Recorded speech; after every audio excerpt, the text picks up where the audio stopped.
Listen, I get it. Phone systems come with 1,000 features and you might not care, but here are the features you really need to know. Hi, my name is Vincent Finaldi with TeleCloud, and in this video, we'll answer the question, what features do I really need in a VoIP phone system? So to answer that question, we're going to break it down into three categories: basic, intermediate, and advanced.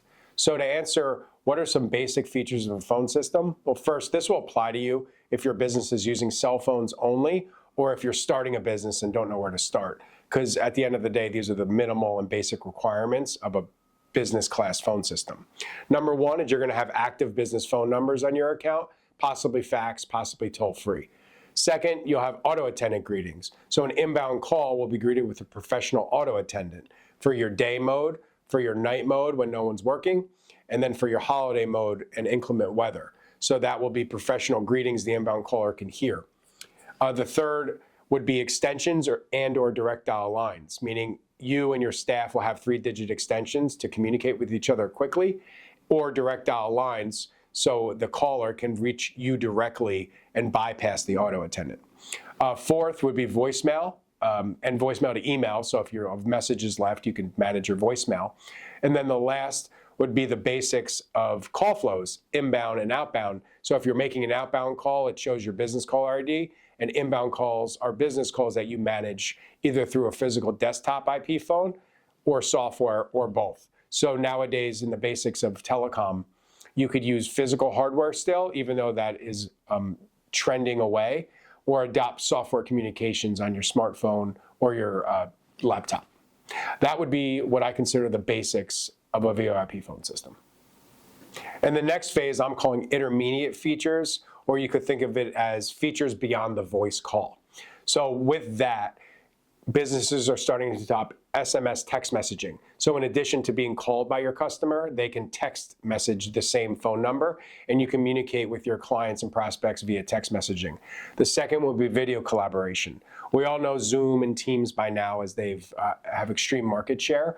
A lot of clients are still using video collaboration in their suite of phone system to not have multiple parties to hop on video calls with coworkers and customers. The third feature set would be what we call call center.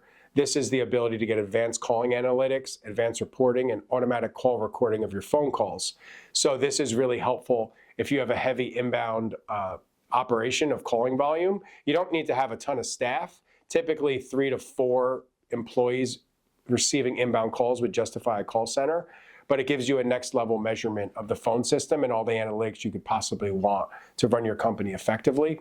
And the last intermediate, or what I'll call beyond the voice call feature, would be the mobile suite of services. So this is adopting mobile technology for smartphones and Droids, so you could utilize that technology well. So even if an outbound call is made from your smartphone, it gets logged and recorded in the phone system.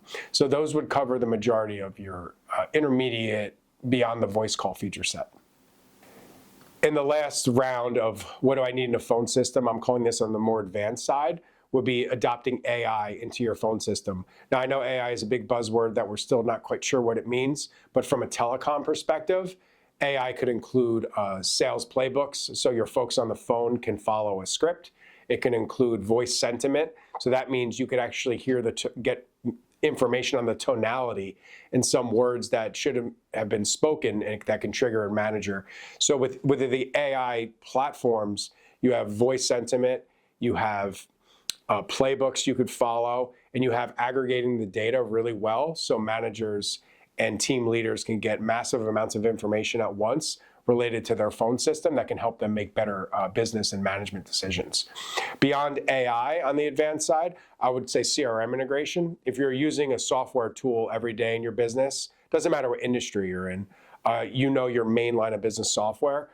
It's very common nowadays to integrate the phone system with whatever software you're using. Some popular ones you would know are Salesforce, HubSpot, Zoho on the CRM sales side.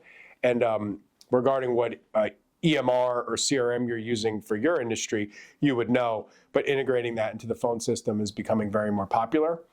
And to top it off, I would say on the more advanced side would be what we call contact center. And that's where you're beyond the phone system, way beyond the phone system at this point. Contact center takes any way you communicate with your customers. They're called multimedia communication, whether it's social media, email, text messaging, phone calls. Any way you communicate with customers and prospects gets aggregated into a contact center software. There's a lot of suppliers in this space, and we help a lot of businesses with this. But those, to me, would be the more advanced features. And last would probably be adopting Teams calling as your strategy. The question is, if you're using Microsoft Teams, which many businesses are, do you want a SIP integration to your existing phone system so it can work easily and you don't have to switch providers? Or do you want to evaluate Operator Connect, which is moving your complete phone system and phone numbers and platform to Microsoft's ecosystem? There's a couple different ways to skin that cat, but it can start getting advanced once you enter the Microsoft ecosystem. With that being said, I hope this answers the question, what features do I need in a phone system? And for you as the viewer, I would break it down into basic, intermediate, and advanced, and kind of have an idea of where you think you fall. If you're on the smaller side, you might struggle with the advanced because you don't have in-house resource to really utilize it effectively, but we're happy to answer any further questions.